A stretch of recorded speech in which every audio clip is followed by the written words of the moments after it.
So let's get started. This is called Weaponize Your Feature Codes. My name is MasterChen. Let's get started. First with who I am. I'm a Gray Noise podcast founder and co-host. There's our website if you want to listen to some of our episodes later, not during the talk. So check us out. We do a weekly podcast here in Vegas once a week. I'm born and raised here actually in Vegas, so this is yeah, thanks. This is why I need to be drunk on stage. It's just natural, you know? So anyway, we're born and raised here, but the podcast is done weekly here at the local Sin Shop, which is actually the next bullet point. I'm a member of the Sin Shop hackerspace here in Vegas. We do some cool hardware hacking, so check out that website as well. I am the secretary over at the Sin Shop. It's actually next to the Nevada DMV. Perfect place. I spoke at B-Sides in 2014 and actually this year as well. In 2014, it was what I learned as a con man, and 2 days ago, I did a talk on Vegas surveillance. So the cameras now are on me. That's awesome. Last year, I did a talk at the Sky Talks on automating your stalking using Twitter to follow somebody who's originally blocked you. If you want those talk notes, follow me on Twitter. And I can DM those to you since that talk was not recorded. And I do write some articles for 2600. Do we have any 2600 readers out there? All right. Do we have any telefreakers out there? Okay, all right. No worries. I guess they figured they'd live stream the talk later. All right, cool. And actually, I kind of want to know a little bit about my audience. So how many people, like, if this is your first DEF CON? Holy shit. Welcome, everybody. This is a cool crowd. So I've been going to DEF CON since DC 12, so I'd like to say I'm a veteran, but this is my first time on a DC stage, so I'm like, oh, fuck. All right. How many guys, this is your first time in Vegas? Be careful. All right, so why this talk? Well, I got really involved with phone freaking at like DEF CON 15. And at that time, I was like, shit, I missed the boat because all of this stuff is done. You know, the beige box, the blue box, the any colored box, they just don't work anymore because everybody's transitioning to VoIP. And, you know, it's just, I can't do the cool shit that was done in the 80s and 90s. But wait, like I just said, there's VoIP. So that's why I can still be considered a phone freak, hopefully. Now, if you're wondering about the drawings, I looked for stock images on Google because I was like, man, I need a picture of somebody missing the boat. And so every stock photo that I found, I was like, oh, this kind of sucks. Like, it's not something that I like. I don't want to put it on my slides. So I had my best friend, who's in the audience there, Ninja Nerd BGM. I had him draw some stick figures for me because that's what we used to do in high school. So there is me on the dock missing the boat. There's more in the talk.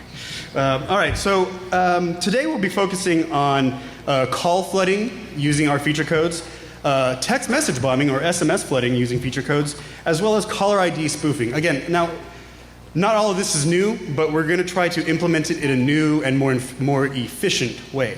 Okay? And there's also potential for other feature codes. So before we actually do some of the demos, we have the basic terminology. We're talking about vertical service codes. So, of course, who's ever heard of like *69, right? Like we've all heard of *69. You know who called you last if they didn't block their caller ID. Or *672 block your caller ID, right? So that's what we mean when we say vertical service codes or feature codes. Vertical service codes is what you use to manipulate your little part of the phone network. And the next basic terminology is PBX or private branch exchange. Usually this is now done through software where before it was a big rack with circuit switching and whatnot. So it's cool that software has condensed that. So okay, before everything is before the demo. Before we go into the demos, we have also the history of the feature codes. So it was developed by AT&T. It was called the Custom Local Area Signaling Service. And again, it was developed in the 60s and 70s, and it was designed to do such things as block caller ID, who called me last, call forwarding is another one, that's like *72, *72. So class was trademarked by AT&T, so the other telcos came up with vertical service code to mean the same thing. Now, why is it called vertical service code? It's because you're dealing with your central office or your specific carrier. So, for instance, you can't dial *69 to manipulate an AT&T central office if you are on the Verizon network. And I'm just using that as an example, but when we say vertical, it's like if your service is AT&T or if your service is Verizon, that's who you'll be dealing with when you're dealing with these vertical service codes. Now, with this demonstration, I have my own PBX, so I am the telco. Okay, so this might be a little bit hard to see, but I took this from Wikipedia, and basically you see on the left-hand side all the vertical service codes for North America according to the North American Numbering Plan Association. Now, I've zoomed into the part here where I've noticed that, *30 has something, and then it kind of just skips to the *5X area. So what I'm going to do is I'm going to add the feature codes into right in between there. We're going to be using *4X today. Okay? So what do we mean by weaponize? Oh, let's talk about this drawing in a second. What do we mean by weaponize? Well, obviously, the star codes are not meant to be malicious. Like, you're not going to *69 and root somebody or cause a DDoS or whatever. So when we take something that's not meant to be a weapon and then we turn it into a weapon, it's called weaponizing. Now, the scope of damage, of course, is simple annoyance, like getting a million text messages, all by a couple of dialing digits. And it could be all the way to business and personal relationship ruining. And so we could talk about some of the hypotheticals there later. Imagine, well, I'm going to save that example for later. So the materials you will need, we're going to do this like a science project. You'll need a Linux machine. Now, this can be physical or virtual. It could be a VM. But Asterisk, which is what we're using today for the software PBX, is run primarily on Linux. It runs well on Linux. I've never ran it on a Windows machine, and I don't really care to. So materials you will need is a Linux box, according to my research. And then you'll need a hard or soft phone. Now, hard or soft phone is going to be a VoIP-ready phone, but it could be like an application on your phone, such as Bria, Xlite, Zoiper, which is what I'll be using today. Or it could be a hard phone, such as Polycom, Cisco, Yalink, et cetera, et cetera. So as long as they're tied to the PBX that has that feature code, it'll work. And you'll also need imagination. So I don't watch SpongeBob, but I kind of like that image, so that's why I use it. Oh wait, I didn't talk about this one. So as you can see, all these feature codes are being shot at me, like *69, *56, and it kind of looks like it's being shot at me from a penis. I think the intention was like a bazooka of some sort. Yeah, thanks, dude. But it looks like a penis. I mean, I'm going to be real with you, So the structure of our feature code. In an Asterisk dial plan, you have what's called the context, and that separates your functions according to Asterisk has its own scripting language. So this part here where it says context label, that's what it will look like in the code. And think of it like your functions or your functions or your operations that are your subroutines in your programming language. We will start all of our feature codes today with *4X, and X meaning anything from 1 to 9. Okay. The *4 is the feature code that we've picked or that I've picked today, and that's where it'll look like. So in the code, like for an example, *42 and then 702.867.5309. Nobody has that number. I'm not doxing anybody. So that will be the example. That'll be the structure of your dialing when you're dialing out with your outbound routes. Is anybody in here familiar with Asterisk at all on a daily basis? Are you guys like VoIP administrators out there, or anybody? Okay, so you're finding this interesting just because. All right, cool. All right. So our first one is the call flood, and I will be flooding my own phone here in a second. So basically, as you can see up here, again, the top starts with the context label, and that's our subroutine. So you'll see that everything in here, it's going to be grabbing input. It's going to then, my server is then going to take that input and put it into a call file. Okay, now the call file is then going to go into the Asterisk spool and then out. out to your upstream carrier.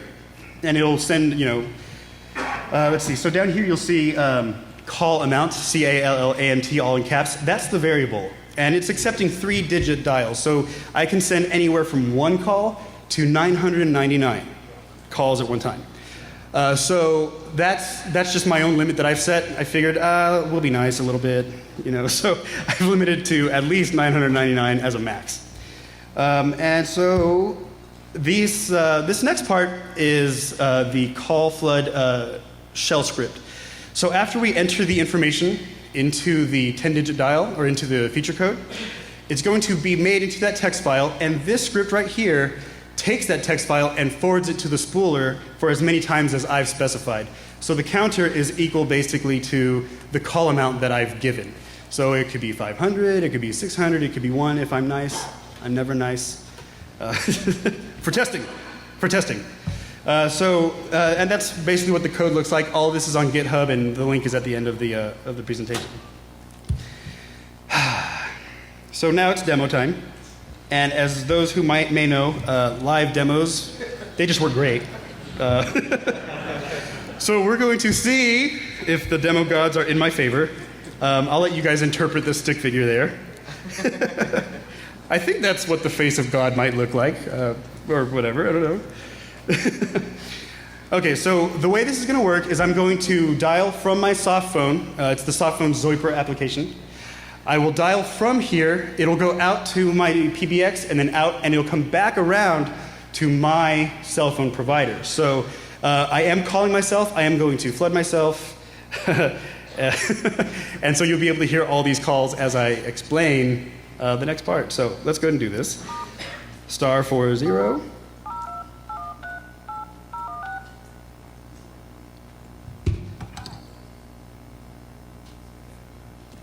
Let's say, what's a good number?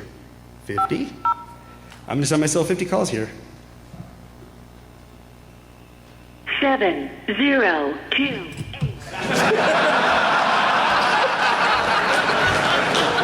I was ready. Now, I did put this on full volume, so in a second you'll be hearing call after call after call after call. And that's okay, because as long as the demo works. Oh, let's dismiss this one. Oh, the first one came in, that's great. Okay, well, there will definitely be more, as you will hear in just a second. So basically, the caller ID, if you saw in the previous slide, the caller ID is set to 302.000.0001. So the caller ID is not coming from my phone or from my application. It's changed, it's spoofed, Let's see here. Let's see what the voicemail sounds like, because it's leaving me voicemails right now. Are you ready for this? Monkeys having sex.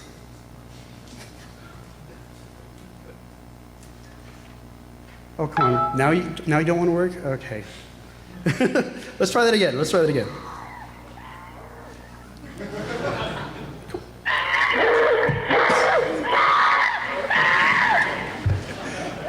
Okay, so for those who don't know, oh, there's another call. Okay, so I'm going to have to dismiss this for the rest of my talk. Okay, so basically what you're hearing there, the monkeys... that's another voicemail. The live demo worked, and now it's interrupting my speech. Oh, there's another text. Hey, this works. It works.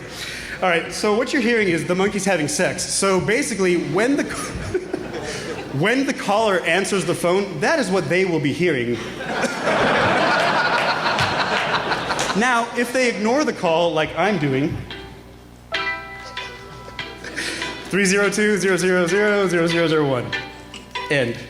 That might get annoying. I should have picked like 10. Oh, son of a bitch. Okay, so what you're hearing, though, is basically if you answer the phone, if you answer that call as the target, I'm going to put this on silent now, like maybe everybody else should be doing. No, I'm just kidding. I don't care. Okay, so basically when you answer the call, that's what you'll be hearing. And even if you ignore the call, that's going to go to your voicemail. So you either have the choice to check the voicemail or to then delete it, which, if you don't have visual voicemail, could get really difficult. So here we go, and I got to go to like silent on this one. But basically, oh, excuse me, sorry. Oh, it's interrupting me. Okay, yeah, now it's off. Now it's like no calls, no vibration. So that's a way to call flood, okay? So I sent 50 calls to myself, and as you can see, it's just going to keep going until this call stream is done and ready. But you can send upwards of 900 and 999, and if you program to more than just a 4-digit input, it can go much further and much longer than that. So you can probably disrupt somebody's phone service for a good 8-hour shift or full day. It's completely dependent on you and how you want to program. By the way, I am not a lawyer. I anal, so be careful.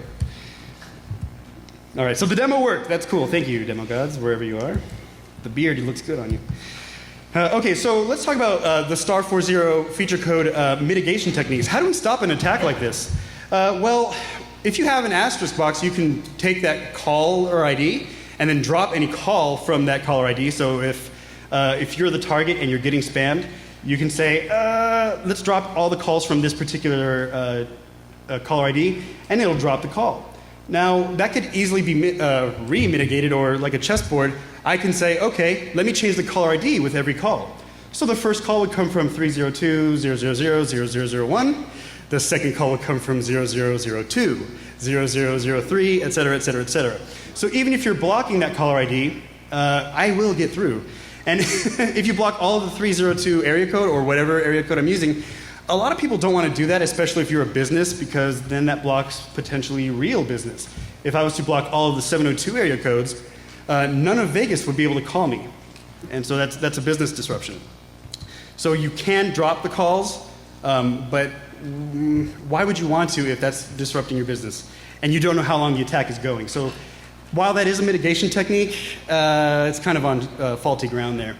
Now, what about people who are not hiding behind a PBX? Like, for instance, this phone's still going, and I can't stop it. That's okay. Hopefully it's done in an hour. But if you're not hiding behind a PBX where you can control the call flow, what then? How would you then drop the calls or stop that attack? I'd like to discuss that with people who know more than me, actually. Okay, so our next feature code is star 41. And it's going to be the SMS flood. So instead of sending a call flood now, we will be sending a text message bomb, or, same idea, but instead of 500 calls, we're sending 500 text messages. Okay? So the code is set up the same way. We're taking star 41 as the input. And this next part in the, after that break in the code, you'll see that that's, what is that, star 228. So I'm going to use that as an extension to tell my feature, or my call, or my, text message flutter. I will denote that as AT&T, 288 ATT, right? So Sprint would be like SPR, whatever that DTMF dial tone would be, or whatever that DTMF touch tone would be.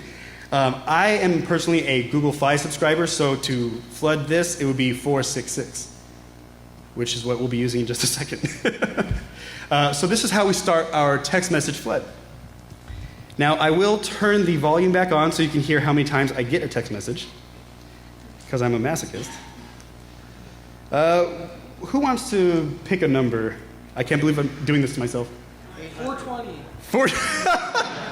I like where your head is at. I'm just kidding. 256. Okay, let's see. I guess I could be that mean to myself.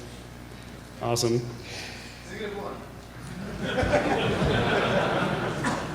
Challenge accepted. Okay. What was that? Oh, okay. Okay, so again, I am using my own phone as the test subject, so I'm calling out and it's coming right back to my phone. So I will be dialing star 41702, redacted, and then we'll go from there.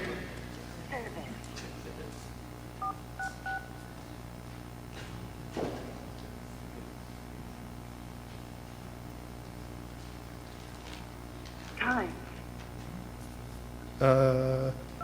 200. 0, 2. Okay, so I'll 200 times. All right, so it will tell me who I'm targeting and for how many times. So while I'm waiting for that to come in, again, to explain this feature code, it's going to dial out of my PBX. It's actually starting a call flooding script that then attacks the email gateway to my MMS service. So it's a big loop. Here we go. The text is from, actually, let me do this part. The text is from yourmom@pornhub.com. Yeah, so obviously the email is spoofed, okay? So I am sending an MMS from my PBX server back through to the Google Fi email gateway, which then goes to my cell phone. And it'll just keep going like that. And for a very long time. I'm kind of waiting for more. Yeah, it's going. It's going. Yeah, there you go. Ding. Let's ding this a couple more times. I forgot what number we picked. Oh, 200. That's right, 200. There's another one. yourmom@pornhub.com. So you can see how this becomes very annoying. You can see how this becomes very annoying. You can see how this becomes very annoying. See, I just sent you 3 right there, right? All right, so let's talk about practical use. So it's a text message bomb. It's an SMS flood. It's pretty annoying, but how can this be utilized on a really big attack surface? So let's say instead of just sending your mom at pornhub.com, what if we sent a message with a malicious link? Like, if you want to stop the flood, click on this link. We're lying to the target. So you're not actually going to stop the flood by clicking on the malicious link. But what if we told them that? What if we said, hey, if you want to stop this flood, click the malicious link. So they click the malicious link. It installs whatever you want to install, or however you want to set that up. That's out of the scope of this talk. But the links you can send. You can send these links, and if they're noob enough or green enough, they'll click on that because they want to stop the call flood. They don't want 200 messages, and they don't know that it's 200. They just know that they have a flood of text messages going on right now. So they'll probably do anything to stop it, especially if you're sending upwards of 4,000, 5,000, any upward limit. That's still going. There you go, it's still going. The good news, though, is that the calls stopped. So that's the thing. We can send this through a malicious link, or we can use this to send a malicious link. And again, we're lying. But that's an easy way to install that link right there. Now, another cool is not the right word. Another creepy thing, that's a better word. Creepy thing is the 3 a.m. text from a mistress. So let's say, for instance, and this is just an example, I promise. 3 a.m., you know that your target is cheating on his wife. So you send 300 messages at 3 a.m. saying, I miss you. Ding, ding, ding, ding. Guess who starts asking questions? I don't suggest it. This is just a hypothetical scenario, okay? But obviously, you can see how this does not just become annoying, but then it becomes potentially relationship ruining. Because then the person loses that trust. It becomes more of a social engineering / phishing game, right? So now the wife or the significant other is like, who was that? Who was that? Who's calling you from, et cetera, et cetera. And so that's how we can make this a little bit more powerful and going a little bit beyond code. So that's the end of the *41 feature code. It's still going, so maybe it's not the end of it. I don't know why I picked 200. Oh yeah, that's why, because I'm on stage. All right, so SMS flood mitigation. Okay, so it's up to the carrier to limit SMS and how fast and how often it comes through. So that's kind of out of the hands of the target. Obviously, this is kind of just still going on. I have 53 currently. So I have about 150 more. Now, you could also use Google Voice, because I found out that the email gateway posted by Google Voice does not send those messages. So as I try to send from a Google Voice number, or I'm sorry, to a Google Voice number, Google just drops it. You can't get through that email gateway, at least by this method, and so it won't go through. I've tested that, and again, my method, it's verified that it does not work for Google Voice. But the funny thing is, it works for Google Fi, Project Fi. You can still send these messages, and they still work. Is that because Google Fi is running off of the T-Mobile and Sprint networks? Maybe. That part I haven't investigated. But you are still susceptible if you are a Project Fi user. Now, as far as the other carriers, with permission, I've tested Verizon, AT&T, and of course the numbers were a lot smaller, like a 3, just to make sure it works. But I've tested on all these major carriers, and it does work. It's just exploiting the email gateway that they have posted as public information on their website. Now, what's another mitigation technique? You can turn off your phone. Just kidding, because it won't work. You turn on the phone and you'll start getting those messages again. Yeah, you won't forget me. So that's the star41 feature code. Okay, so this next one, I call it a spoofy ghost. We'll be spoofing caller ID. Oh, there you go, ding again. Maybe I should turn this on silent again. No, let's keep it. Let's keep that going. So a spoofy ghost, it's the same idea. We are taking the feature code and we are taking input from the dialed pattern and then changing the caller ID to what matches there. Okay? So actually, the target will be, I'll be using *42. The target will be the 10-digit phone number that goes after that, the feature code. And then it'll ask for my target, which will be myself. So it'll ask for the target, and then it'll go and call me with whatever number I specify. So just to let you guys know, I know it's going to be hard, and I don't have a video of the caller ID, but I will be spoofing from 702-867-5309. Who knows why? Thank you. Okay, just making sure. You're in a VoIP talk. You need to know your numbers. So let's do this demo, because it's demo time. All right, here we go. *42.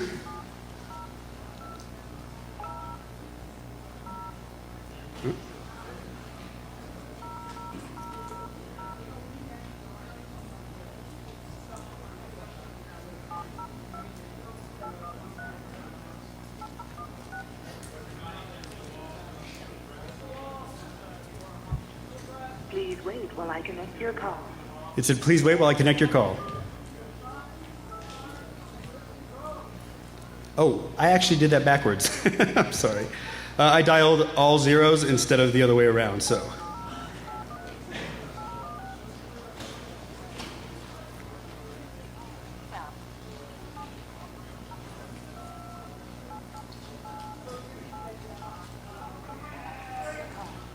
Okay, so this time I called from all 8s. It's ringing.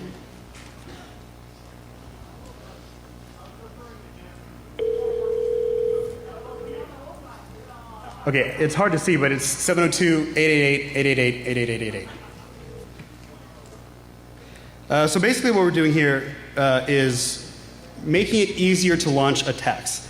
And that's the whole point of this talk, is to make it easier to launch attacks. So, and I'll get to that in just one second. So again, spoofing, caller ID spoofing is not new. It's been around for a long time, but it's still practical.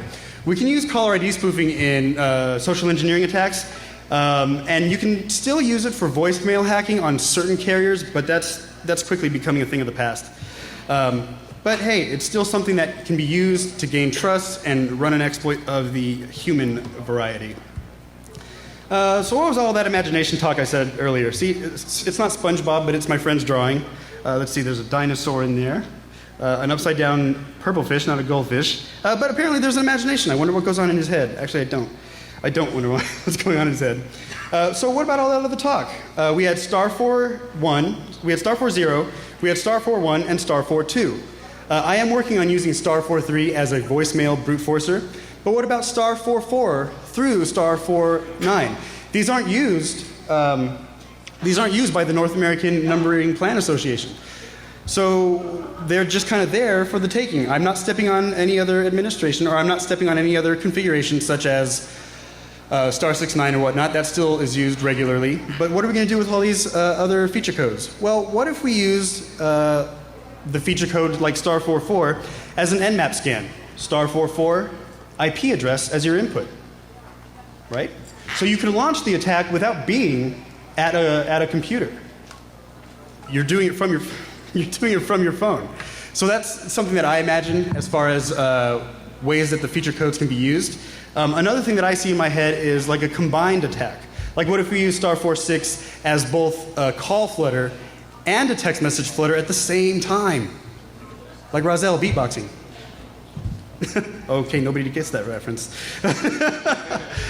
So you have that too. So what are these combined attacks? I mean, there's a lot of things you can do. There's a lot of potential. And I leave that up to you guys. In fact, that's my question. Do we have any ideas of another way that we could launch an attack from a star feature code? No. All right.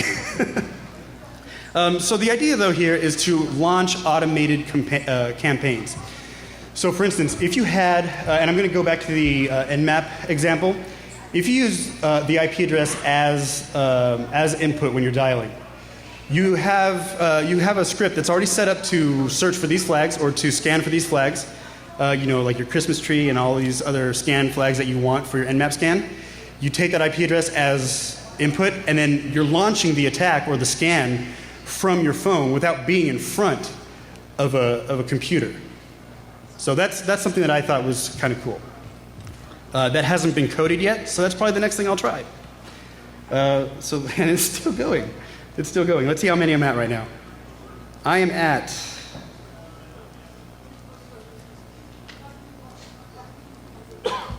152. So there's still a little bit more to go. And there's another one.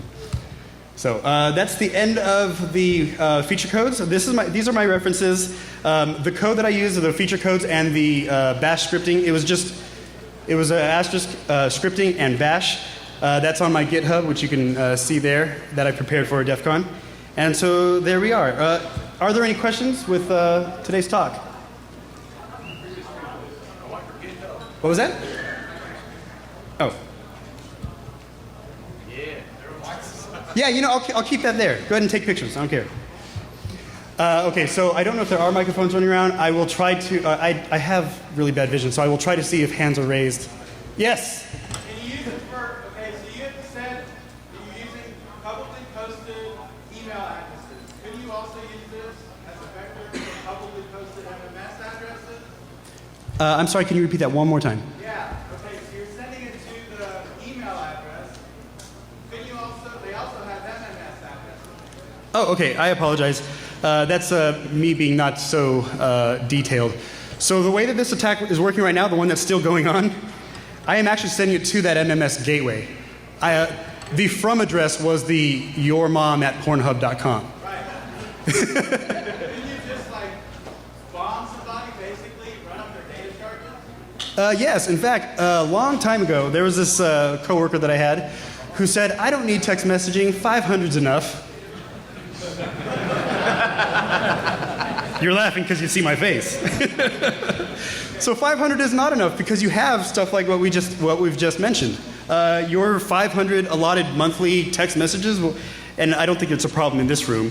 But if somebody has that, I mean, like you're talking about an average of a half an hour, and the rest of your text messages are done for the month. Okay, so with call flood, you're spoofing the caller ID. Yes. So there's no way to backtrack for them to get you traced you. There would be a lot of work to trace and a lot of involvement with other. Okay, but if you're doing the email or you're doing the SMS, then you probably need to run like your own SMTP over a VPN and come out somewhere else, right? Oh yeah, absolutely. All this can be done. Okay. So, yep. Remember that the and I know we have a lot of technical people in here, obviously. So the scope of this talk is how do we launch the attack? Now, what attack are we talking about? Whether it be like an SMS bomb through a VPN and et cetera, that's obviously there, but it's outside of the scope of this, of this talk. But yes, that's there. How you decide to launch the attack is up to you. The bottom line is that these feature codes are input vectors. So you are inputting information into your computer that then runs the attack. So it's this Linux box that we've set up that runs the attack. So it's running the call flutter, it's running the text message flutter, and that's all taken care of on the server end. Yes.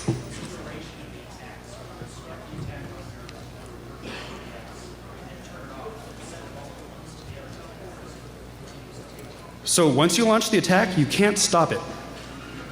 You better really want your target to get these messages. Now, as far as duration goes, that depends on the speed of your computer because of how fast it can send out the spool. It also depends on how your carrier handles that type of calling or mass calling.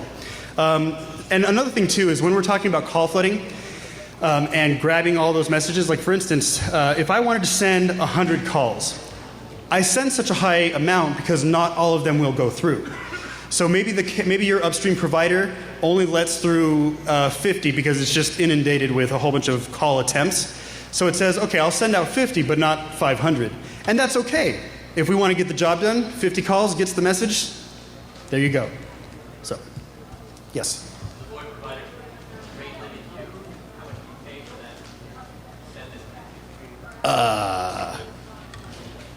Not a lot. I don't have the exact numbers. I've been using this VoIP provider for quite a while, and I've never really, I mean, it's cheap calling, and that's the cool thing about VoIP, right? Is that it's cheap calling. So even if you're talking about outbound, it's really not expensive at all, actually. This attack is very cheap as far as the call flooding goes. Because if the call is not answered, you actually don't get charged for the termination.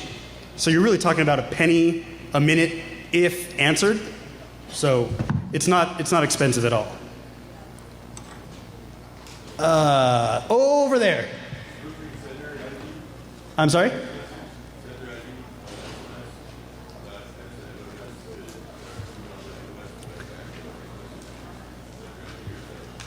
So you're asking if I could change it to, I'm sorry, if I can do MMS, like change the address of the MMS?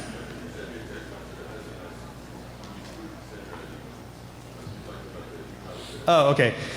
So this SMS flood is actually an MMS attack vector. So you're using the email gateway. So you can, I'm sorry, without using the what?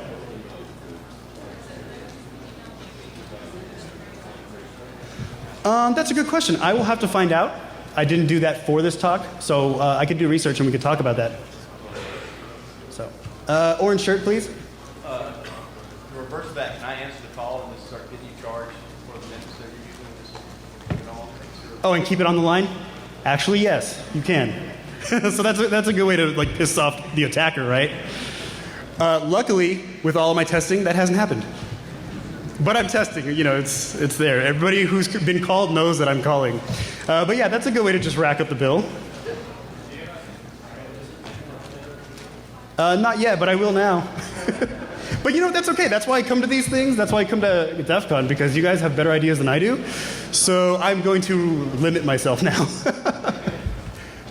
Any other questions?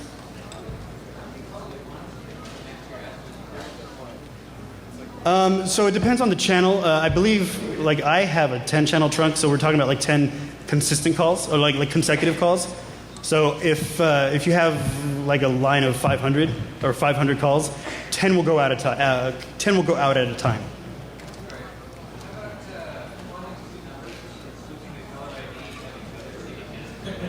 Let's make that *47. Right? Remember, we still have all these feature codes, and again, I am grabbing all these ideas, so hopefully I get to code it first. But yes, that is absolutely possible. You spoof one, you spoof the other, they call each other and piss each other off. So ex-boyfriend, ex-girlfriend, call at 2 in the morning, ooh. Let's see if I can get any from this side. Any questions, guys? Yes? Are you able to accept input from the victim, like if they get called, if they press number 3, another script run? Yes, actually, you would have to set up an IVR to do that. So an IVR, for those who don't know, it's like an auto attendant. So you answer the call, and it's like, so you're saying press 1 for billing, press 2 for not getting owned, press 3 for an operator. So you can do that, yes. So basically, the call would wait for input from the user, and they could then pick their poison. Oh, I want to get call flooded today. Let's dial 0 for that. Or let's get 1,000 text messages. Let's dial 2. That's definitely possible. Any other questions? Up front, where? I'm blind. Oh, yes.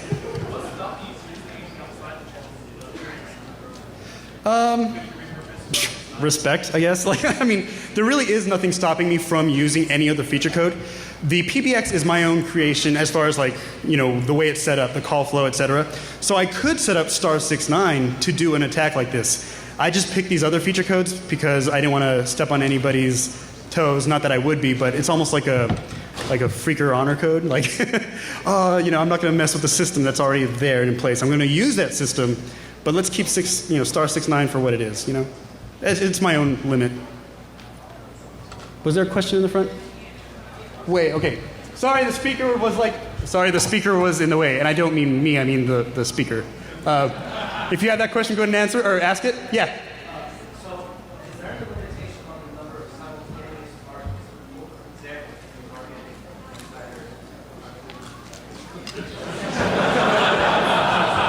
I believe we have star 49. Again, you guys, all of this is a very good question. All of this is potential.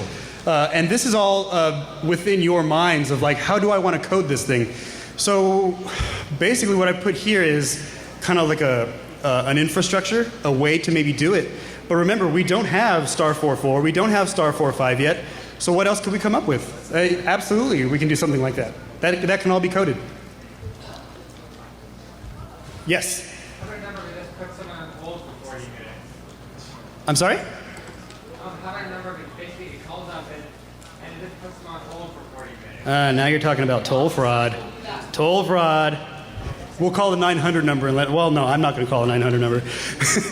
That's $3 a minute. But yeah, again, it's all potential. It's all there. Anything that you want to do, now it's up to your creativity.